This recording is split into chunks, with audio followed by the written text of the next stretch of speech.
जब nucleus discover नहीं हुआ था और सिर्फ ये इन्फॉर्मेशन थी हमें एटम के बारे में कि उसमें पॉजिटिव एंड नेगेटिव चार्जेस मौजूद हैं और नेगेटिव चार्जेस में इलेक्ट्रॉन्स मौजूद हैं, तो ये सारी अभी हमें इन्फॉर्मेशन थी। तो on the basis of this information Thomson, जिसने इलेक्ट्रॉन को डिस्कवर किया था, उसी ने थॉमसन्स मॉडल दिया था। अकॉर्डिंग टू थॉमसन्स मॉडल, हमने इसे पहले भी स्टडी किया है कि इसमें तमाम जो पॉजिटिव एंड नेगेटिव चार्जेस हैं वो यूनिफॉर्मली डिस्ट्रीब्यूटेड हैं।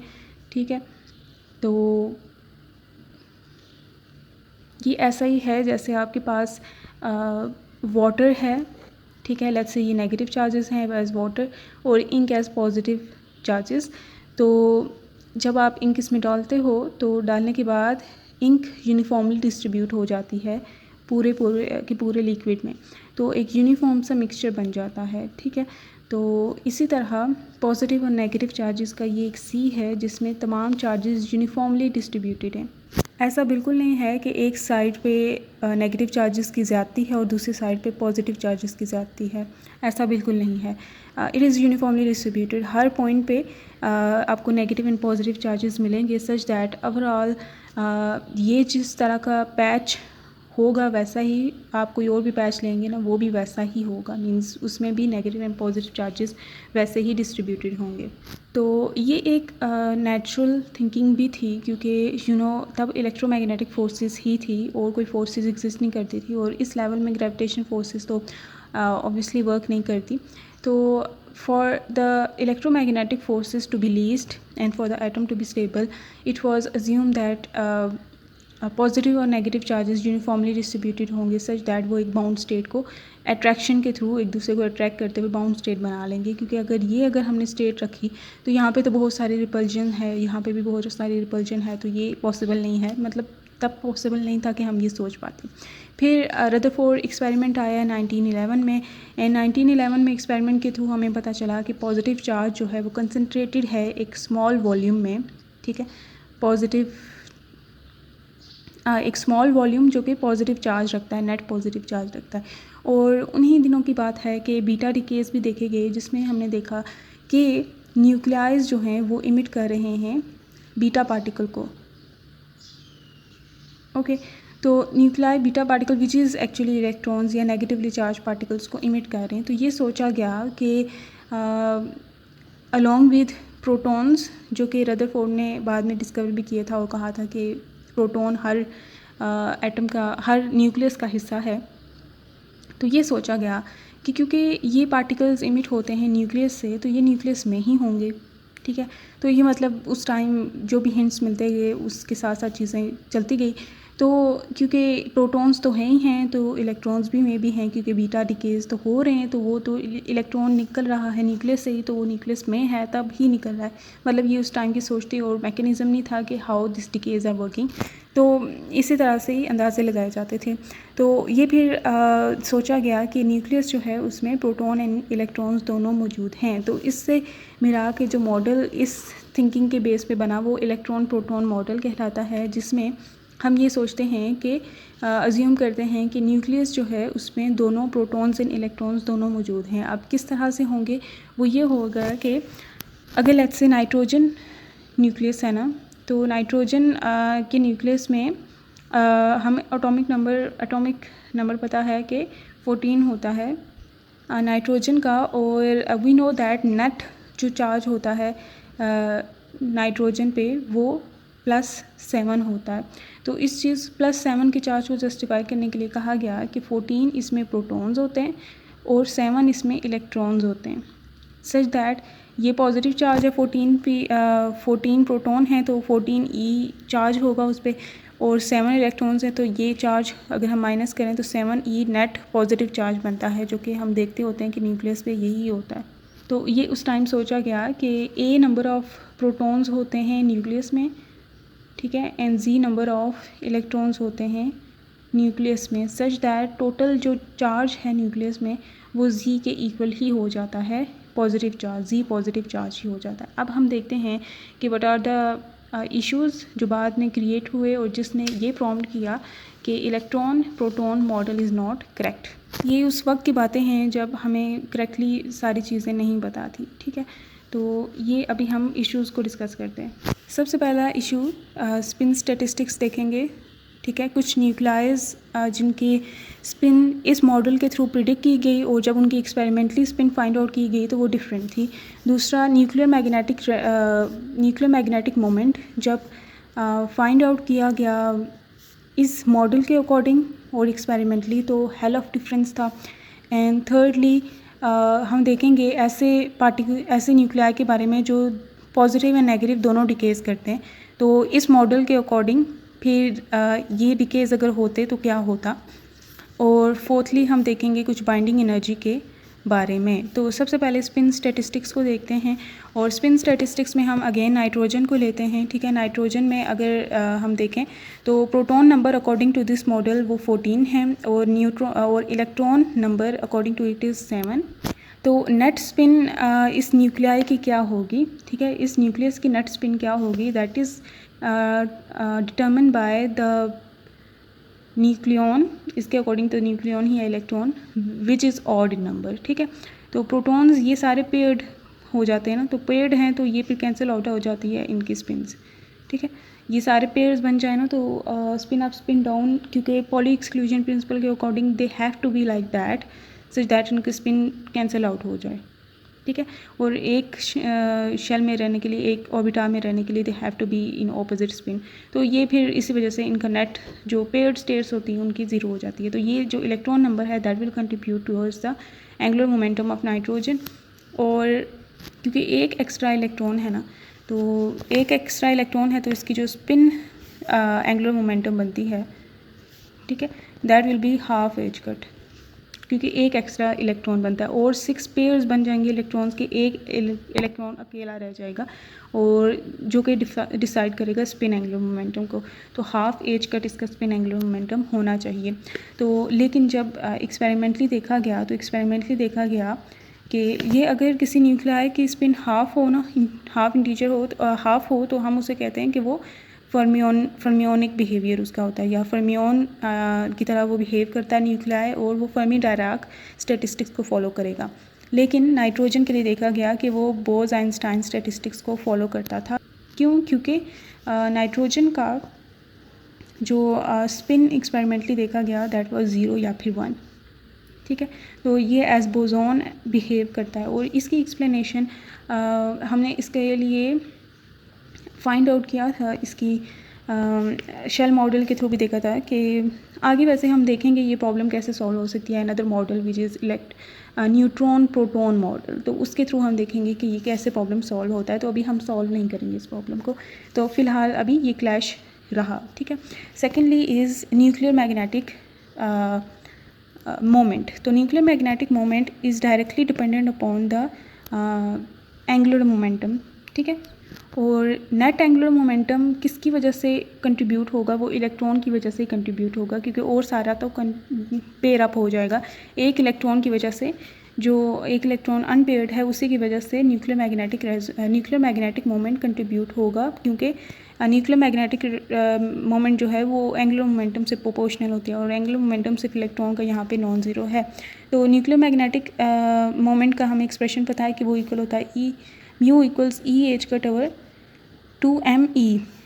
इलेक्ट्रॉन का न्यूक्लियर मैग्नेटिक मोमेंट ये होता है। तो अगर इलेक्ट्रॉन कंट्रीब्यूट कर रहा है तो न्यूक्लियस का मैग्नेटिक मोमेंट ये होना चाहिए, ठीक है। लेकिन अगर, और इसके अलावा हमें ये भी पता है मास ऑफ इलेक्ट्रॉन और मास ऑफ प्रोटॉन के दरमियान का relation, that mass of electron या फिर मास ऑफ प्रोटॉन जो है वो 1837 टाइम्स मास ऑफ इलेक्ट्रॉन है। मास ऑफ प्रोटॉन ज़्यादा होता है ना, इलेक्ट्रॉन ज़्यादा स्मॉलर मतलब लेस मास पार्टिकल है। तो ये हमें रिलेशन एक्सपेरिमेंटली पता है। तो यहाँ पे अगर मास ऑफ इलेक्ट्रॉन की वैल्यू निकालें हमें तो क्या मिल जाता है, mp/1837 मिल जाता है। तो यहाँ पे अगर हम पुट करें तो हम ये न्यूक्लियर मैग्नेट्रॉन की फॉर्म में देखना चाहते हैं, तो 2 टाइम्स mp/1837, जो कि ये ऊपर हम यहाँ पे ले जाते हैं, मल्टीप्लाई कर देते हैं, ठीक है। ये जो एक्सप्रेशन है ना, इसे न्यूक्लियर मैग्नेट्रॉन कहते हैं, ठीक है। ये कांस्टेंट वैल्यू होती है टाइम्स 1837। तो according to this model, electron proton model, it is electron that will contribute towards the angular momentum states, spin की भी और ऑर्बिटल की भी एंड टोटल एंगुलर मोमेंटम की भी, and hence it will be the electron that will contribute towards the nuclear magnetic moment. तो ये उसके अकॉर्डिंग हमने देखा, हमने मैस ऑफ प्रोटॉन की फॉर्म में इसका मैस ऑफ इलेक्ट्रॉन पुट किया, तो हमने देखा कि न्यूक्लियर मैग्नेटिक मोमेंट जो है that should be 1837 times the nuclear magneton according to this. लेकिन एक्सपेरिमेंटली देखा गया कि there was a hell of a difference and it was only 0.4 times nuclear magneton. Nuclear magneton is a constant quantity. You can see here mass of proton is constant, E is constant, H cut is constant. तो ये constant quantity है, तो ये just handy बनाने के लिए हम इन constants को introduce कर देते हैं, जैसे बोहर मैग्नेटोन है, न्यूक्लियर मैग्नेटोन है, क्योंकि ये बार बार रिपीट होते हैं ऐसे constants को, फिर हम नेम दे देते हैं।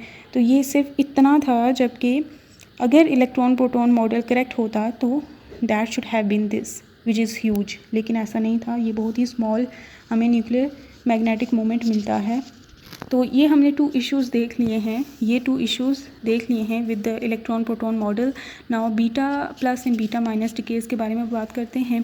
तो जब इलेक्ट्रॉन प्रोटॉन मॉडल में मैंने बात की, तो ये रीज़न देना कि वाई दे थॉट कि इलेक्ट्रॉन भी न्यूक्लियस में हैं वाज दैट कि इलेक्ट्रॉन्स बीटा डिकेज के थ्रू उन्होंने सोचा था कि क्योंकि न्यूक्लियस से इलेक्ट्रॉन इमिट होता है, तो इट मीन्स न्यूक्लियस के अंदर ही इलेक्ट्रॉन है, दैट इज़ वाई वो इमिट हुआ है।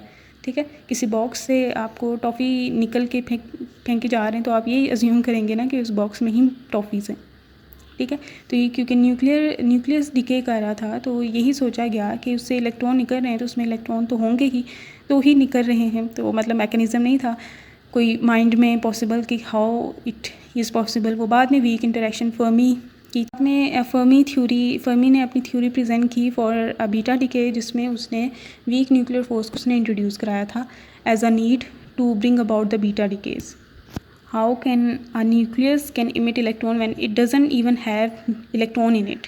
ठीक है, कैसे वो इमिट कर सकता है इलेक्ट्रॉन्स को when it doesn't have electrons in it. तो ये अल्फ़ा डिकेज में तो जो न्यूक्लियस अल्फ़ा डिके में अल्फ़ा पार्टिकल क्या होता है, न्यूक्लियस होता है वो सिर्फ, जिसमें 2 प्रोटॉन और 2 न्यूट्रॉन होते हैं। तो दिस इज़ फिजिबल कि 2 प्रोटॉन और 2 न्यूट्रॉन मिल जाएं और ये बना दें स्टेट और फिर इमिट हो जाएं, क्योंकि न्यूक्लियस में ये पार्टिकल हैं भी, it is feasible, think about it. लेकिन ये कैसे कि एक जो न्यूक्लियस है जिसमें इलेक्ट्रॉन ना हो अगर, तो वो इमिट हो रहा हो इलेक्ट्रॉन, ये कैसे हो सकता है? कैसे टॉफ़ीज़ ये बॉक्स फेंक रहा है जबकि उस बॉक्स में टॉफ़ीज़ ही नहीं है, तो वो टॉफ़ीज़ कैसे बन रही हैं? तो that was tough to think, that is why ये सोचा गया उस टाइम कि क्योंकि न्यूक्लियस फेंक रहा है इलेक्ट्रॉन को बाहर, धक्के मार के फेंक रहा है उसको, तो उसमें इलेक्ट्रॉन्स होंगे ही पहले से ही मौजूद। तो ऐसे भी पार्टिकल्स हैं, ऐसे भी न्यूक्लियाई हैं जो दोनों डिकेज़ करते हैं, मींस बीटा डिके भी करते हैं और बीटा नेगेटिव डिके भी करते हैं। नेगेटिव बीटा डिके जिसमें इलेक्ट्रॉन इमिट होता है, और पॉजिटिव बीटा डिके जिसमें पॉजिट्रॉन इमिट होता है। तो ऐसे न्यूक्लियाई में फिर तो अगर ये अजम्पशन ली जाए कि वो उनमें हैं इसलिए इमिट हो रहे हैं, तो ऐसे न्यूक्लियाई में तो इलेक्ट्रॉन और पॉजिट्रॉन को दोनों को होना चाहिए। ठीक है, दैट इज़ वाई वो इमिट हो रहे हैं। ऐसे न्यूक्लियाई हैं जिनके नेम में देख लूँगी अभी, वैसे एक मिनट। तो इट इज़ कॉपर 64, ठीक है, जो कि दोनों डिकेज़ करता है, नेगेटिव भी और पॉजिटिव भी। और अगर यही सोच रखी जाए कि ये इमिट होते हैं क्योंकि ये पहले से न्यूक्लियस में हैं, तो they should have in annihilate किसी ना किसी टाइम पे, किसी ना किसी मोमेंट पे कोई ना कोई नॉन ज़ीरो प्रोबेबिलिटी ज़रूर होनी चाहिए इनके एनहिलेट होने की और ह्यूज अमाउंट ऑफ एनर्जी के इमिट होने की, but this was never observed. ठीक है, और इस तरह की न्यूक्लियाई भी बहुत अनस्टेबल हो जाएंगे क्योंकि there is a strong attraction between both of them. तो ये हो ही नहीं सकता कि एक स्मॉल वॉल्यूम में हैं ये और ये एक दूसरे से इंटरेक्ट ही ना करें। इंटरेक्ट ये करेंगे और अगर करेंगे तो स्टेबल नहीं होंगे वो तमाम न्यूक्लियाइड्स जिनमें दोनों ये डिकेज़ होते हैं। ठीक है, लेकिन हम देखते हैं कि वो उनका न्यूक्लियस सही सलामत होता है और वो सही सलामती से ही डिकेज़ कर रहे होते हैं। तो इन दैट सेंस ये फिर मतलब नहीं था कि ये बात सही नहीं है कि बाइंडिंग एनर्जी क्या होगी इलेक्ट्रॉन की इनसाइड अगर वो न्यूक्लियस है तो, क्योंकि हमें तो स्ट्रक्चर नहीं पता ना कि एटम का क्या है। तो अभी तक हम तो ये लगा रहे हैं कि लेट्स से अगर हम कोई पार्टिकल्स को बम्बार्ड करें या फोटॉन्स को एटम पे बम्बार्ड करें तो, और अगर इलेक्ट्रॉन शूट आउट हो जाए उस एटम से, तो कितनी एनर्जी हमें देनी पड़ेगी ताकि इलेक्ट्रॉन को हम रिमूव कर सकें एटम से। तो इसे हम कहेंगे कि वो बाइंडिंग एनर्जी इलेक्ट्रॉन की होगी। एक तो एक्सपेरिमेंटली डिटर्मिन हमें पता है कि वो इलेक्ट्रॉन वोल्ट तक होती है, ठीक है, 13 इलेक्ट्रॉन वोल्ट, 12, इसी तरह की 100, ठीक है, इतनी होती हैं। नॉर्मली इससे ज़्यादा भी हो सकती हैं। तो ये फिर हम देखते हैं कि इस मॉडल के अकॉर्डिंग इलेक्ट्रॉन की बाइंडिंग एनर्जी क्या आती है। तो इलेक्ट्रॉन और न्यूक्लियस में जो प्रोटॉन्स हैं they are bounded together by means of electromagnetic forces. तो जो एनर्जी है वो ड्यू टू इलेक्ट्रोमैग्नेटिक इंटरेक्शन ही होगी, जो कि Z²/R ये इसकी एनर्जी बनती है। तो यहाँ पे Z जो है वो प्रोटॉन नंबर है, प्रोटॉन नंबर नहीं, इलेक्ट्रॉन नंबर है एक्चुअली, क्योंकि प्रोटॉन नंबर तो हमने कहा हुआ है कि वो डबल होते हैं देन इलेक्ट्रॉन नंबर। तो E² चार्ज ऑन इलेक्ट्रॉन होता है, ठीक है, डिवाइडेड बाय H/c करते हैं और मल्टीप्लाई H/c करते हैं, क्योंकि ये एक प्रॉपर मतलब इन्हें मेगा इलेक्ट्रॉन वोल्ट्स में इन्हें डिफ़ाइन किया जाता है E²/H/c को भी, और ये फिर ईजी हो जाता है, वरना ना भी करें तो भी ठीक है। और R जो है this is the radius of the nucleus, और वो हमें पता है रेडियल लॉ, जो कि एक्सपेरिमेंटल लॉ ही है। और इसमें R0 की वैल्यू 1.2 फेम्टोमीटर होती है। A की वैल्यू एटॉमिक नंबर जो भी होगा, प्रोटॉन नंबर, वो हम ऐड कर देंगे, इसमें लिख देंगे। तो ये जब इनकी ये वैल्यूज़ पुट की जाती है ना, या फिर ना भी आप पुट करें तो ये E² को इवेल्यूएट कर दें। वैसे इतने वो की ज़रूरत नहीं थी, लेकिन मेगा इलेक्ट्रॉन वोल्ट में कन्वर्ट करने के लिए किया। इसकी वैल्यू आती है 1.2 Z/A⁻⁴ आ जाएगा मेगा इलेक्ट्रॉन वोल्ट्स यूनिट में, ठीक है। यहाँ पे R की जगह ये R0 A⁻⁴ पुट किया है। R0 की वैल्यू भी इवेल्यूएट कर ली है अलॉन्ग विद दिस थिंग, ठीक है। तो Z रहने दिया और A⁻⁴ डिनोमिनेटर में रहने दी। तो अब हम एक ले लेते हैं न्यूक्लियस, जिसमें A जो है वो लेट्स से 140 है और Z जो है वो 58 है। तो ये अगर वैल्यूज़ हम इसमें पुट करें तो हमें जो एनर्जी बाइंडिंग एनर्जी मिलती है इलेक्ट्रॉन की, तो वो हमें मिलती है -13.4 मेगा इलेक्ट्रॉन वोल्ट। जबकि हम देखते हैं एक्सपेरिमेंटली कि एक इलेक्ट्रॉन को नॉकआउट करने के लिए from atom we need only electron volts में एनर्जी, जबकि it requires mega electron volts में energy if it have been in the nucleus. अगर इलेक्ट्रॉन न्यूक्लियस में होते तो इतनी ज़्यादा एनर्जी चाहिए होती, तो जबकि हमें इलेक्ट्रॉन वोल्ट्स में ही चाहिए होती है। So there is one more evidence कि ये प्रॉब्लम है इस मॉडल में। हम de Broglie wavelength find out करते हैं इलेक्ट्रॉन की, जिसकी एनर्जी अभी हमने फाइंड आउट की है 13.6 मेगा इलेक्ट्रॉन वोल्ट। अगर है उसकी एनर्जी तो उसकी वेवलेंथ लैम्डा क्या होगी, तो ये हम देखते हैं। तो ये हमारे पास रिलेशनशिप होता है H/P, ठीक है।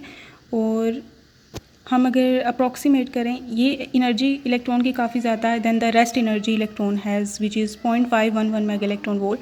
तो ये जो रिलेशन है ना, E² इस P² C² ये तो इक्वल ही होता है प्लस M² C4। तो ये वाला पार्ट जो है ना, ये हम इग्नोर कर सकते हैं। ये काइनेटिक एनर्जी वाला पार्ट है जो कि ये इसके इक्विवेलेंट होगा, तो हम इसको इग्नोर कर देते हैं और ये ले लेते हैं। तो दोनों तरफ अंडर रूट ले लेंगे तो E=PC मिल जाएगी हमें वैल्यू। ये हमने निगलेक्ट कर दी क्योंकि इसके मुकाबले में ये बहुत कम है। तो यहाँ पे हमें P की वैल्यू मिल जाएगी E/C। तो यहाँ पे पुट करते हैं तो ये E/C, ये C ऊपर चला जाएगा। तो अब इसमें वैल्यूज़ पुट कर देते हैं। H जो है 6.63 × 10⁻³ है, C 3 × 10⁸ है, E जो है मेगा इलेक्ट्रॉन वोल्ट्स में, इसे जॉल्स में कर दिया जाए क्योंकि यहाँ पे मेजरमेंट हम SI यूनिट्स में कर रहे हैं। तो यहाँ पे वैल्यूज़ पुट करें और यहाँ पे 13.6 मेगा इलेक्ट्रॉन वोल्ट है। तो मेगा इज 10⁻6, इलेक्ट्रॉन वोल्ट की जगह 1.602 × 10⁻19 और ये सारी वैल्यूएशन करते हैं इनका product, that will B E in joules.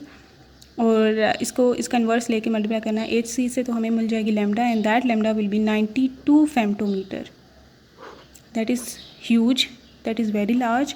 और जबकि न्यूक्लियस की जो डायमेंशंस हैं वो 1 फेम्टोमीटर होती है तकरीबन, और वो काफ़ी स्मॉल है as compared to the de Broglie wavelength of electron. तो इलेक्ट्रॉन इस बॉक्स में, जो इतना छोटा बॉक्स में रिजाइड नहीं कर सकता, जबकि इलेक्ट्रॉन की वेवलेंथ जो है वो काफ़ी ज़्यादा है। अ वेरी स्मॉल न्यूक्लियस, और इसमें इतनी बड़ी वेवलेंथ का पार्टिकल रिजाइड नहीं कर सकता।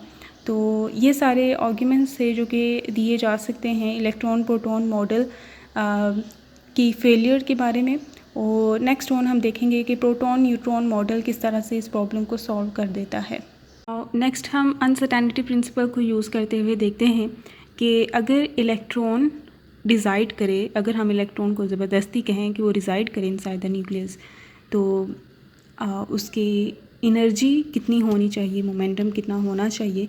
तो इसके रिलेटेड हमें पता है कि हाइजेनबर्ग अनसर्टेनिटी प्रिंसिपल के according delta x delta p should be approximately h cut.